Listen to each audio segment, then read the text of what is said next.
Yo, what's going on everyone? Brian and Jim here with Drink a Beer and Play a Game, and today we're taking a look at Castlevania, the first horror series for the NES. Originally released in 1986, this was developed and published by Konami. It was ported to the Famicom Disk System, the PlayChoice 10, the Commodore 64, the Amiga, DOS, mobile phones, Windows, the Game Boy Advance, goddamn re-releases, goddamn remakes, a long-running series. Do I really need to say more about Castlevania? Let's just get into it. It's goddamn Halloween season. So full disclaimer, just like the Resident Evil reviews, obviously I love the Castlevania series, but it's for good reason. And let's start by looking at these graphics. Considering how early in the NES this game looks damn impressive. This game went for a sense of scope and background and atmosphere that a lot of other NES games really weren't going for. Most NES games at the time were really focused on sprites, and don't get me wrong, they don't look bad in this game. Some of the creatures look really cool, but like I said, for me, what always draws me in is just the scope of the castle. The backgrounds kind of almost have a three-dimensional look to it, and sometimes you'll just have a whole lot going on in the screen, and surprisingly, there's really not a ton of slowdown. That is, of course, until you get to the later stages and there's like a million enemies, but still, it maintains its integrity, and I really respect that. Really, back in the day, no other NES games gave you so many horror tropes with that gothic style and just that amazing atmosphere that I love so much. So, as you see from our scores, I gave it an 8 and Jim gave it a 7. We both really enjoyed it, and as far as beer, I'm gonna add 1. For the NES, respecting the horror classics. The sound. I don't think I have a lot to say here. It's the Castlevania soundtrack. It's probably one of the most iconic soundtracks of the 8-bit era. The music's legendary. The sound effects get the job done. They're perfectly fine, but let's face it, back then it was all about the music, and this game's got it going on. So, we both gave it 9s. And when it comes to beer... Jim! Fuck. What? I kept it short. What? Should we add a beer for this sound? You know what? I was gonna just give no beers, but I'm gonna give 2 beers now for that damn sound, because you're gonna hear it way too often. The control. Well, this is debatable. Some people give this game a pass because it is such an iconic game, but let's face facts, this game can be stiff as shit. The jumping, the whipping, it's just really rough sometimes, and the game can put you in positions where you almost have to get hit in order to proceed, and that's not really the mark of a great control scheme. However, it's one that Jim and I got used to.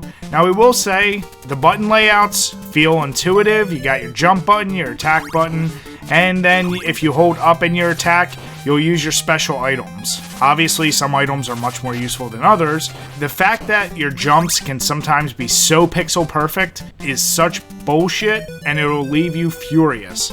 And don't even get me started on the just accidental deaths you can have on this game from either trying to go down steps, and if you forget to hit diagonal, you fall right through the goddamn things, or every time you get hit, you get knocked back. Brian, that's not control, that's gameplay. That's my bit. Well, aren't you controlling them as you move forward and get hit? Think about it. Nope, still wrong. And the only other thing I'll say is, it's kind of a pain in the ass that you can't whip in any other direction but forward. Sure, you can crouch and you can jump, but a certain other game fixes that in the future. Jim, are you thinking about it? Yeah, Castlevania 64. God damn it!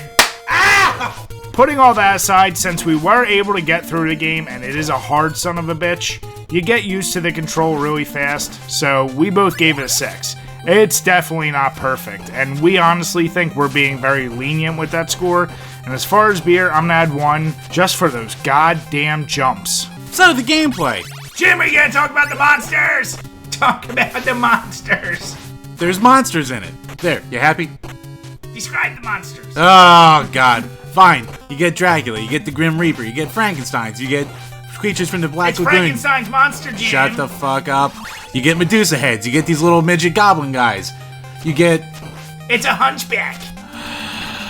Okay, you can talk about gameplay now. So, long story short, there's all the classic horror monsters in here, and as we've said before, it was one of the first games to really do it. This game's a side-scrolling, hack-em-slash, beat-em-up, kind of before the whole God of War thing.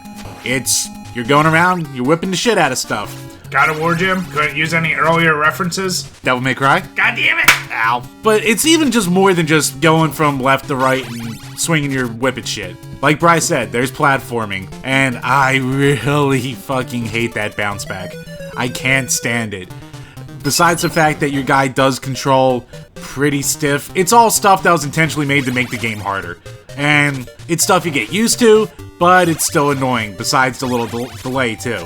Besides that though, there's a lot of secrets in the game. You run around, you throw shit, you can break walls to get items, there's all the different items you can use that Bri already talked about, and planning out different items for different bosses or for just what fits your playstyle better does add a certain level of depth more to the game than some other platformers out there. Long story short, for what it does extremely well, even with its shortcomings. So Bri gave it a 9, and I gave it an 8. Dropped a point solely because of that goddamn bounce back. It annoys me more than it does Brian. And as far as beer goes, yeah, you know what, fuck that bounce back. I'll add one more beer for it. Man. While we keep mentioning it in the video, yes, we are well aware there was other games that had horror icons in it. There was plenty of other side-scrolling beat-em-ups, but this just felt like such a unique package. But this title really did legitimize and start the popularity for the horror genre in video gaming. Before, fantasy always kind of had the front line, but this proved that monsters in games are just as awesome as you think they would be.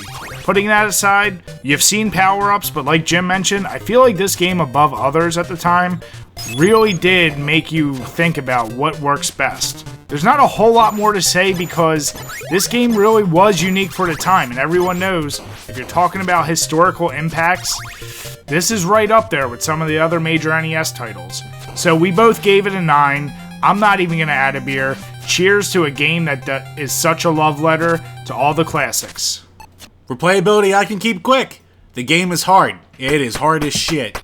And luckily the game's fun enough that you don't feel... Alright, you can feel cheated at times. A lot. That goddamn bounce back! But it's going to take you a lot of playthroughs to beat the game. And also, there's all the little secrets you can explore. So, we gave it 4s. And as far as beer goes, I'll just add 1 beer for all those delicious, delicious turkeys you can find. Ow! What? It's pork chops! Wait, are they? I don't know, I just wanted to smack you. What? What the fuck?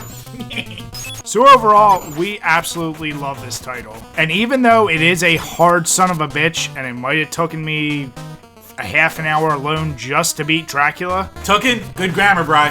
Really, you're one to talk? You talk about me with not being able to talk. Hey Jim, should I talk more smartly? Maybe you should. Maybe you talk more smartly, or then you wouldn't say Tooken. How about that? Should I talk about midgies? I'm pissed I forgot to mention that earlier. Ah! Get back to your hole, cuck. But like I said, this game is just such a hard son of a bitch, and it will force you to quit at times. This is one that I'd be shocked if you could sit through and play all the way through, but it is so fun. The presentation is really great, and I'm sorry, I think the #1 reason people love the old 8-bit games are because of classic soundtracks like this.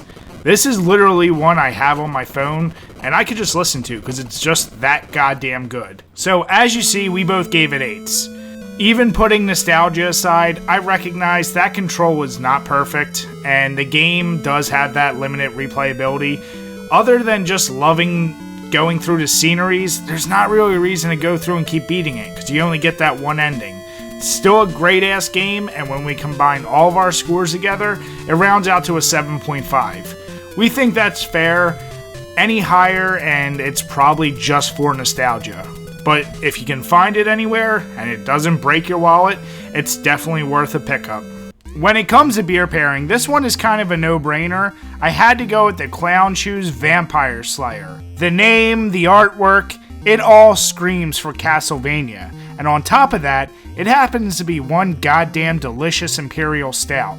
With a smoky flavor, you'll really feel like you're transported back to some medieval time, and you're right there along with Simon Belmont killing these goddamn vampires. So, if you can find a bottle, grab it, and enjoy yourself. But remember to drink your beers and play your games responsibly. As always, guys, thanks for checking out this video, and if you enjoyed it, make sure you give us a thumbs up, leave some comments, or better yet, why not subscribe? Till next time, guys, cheers.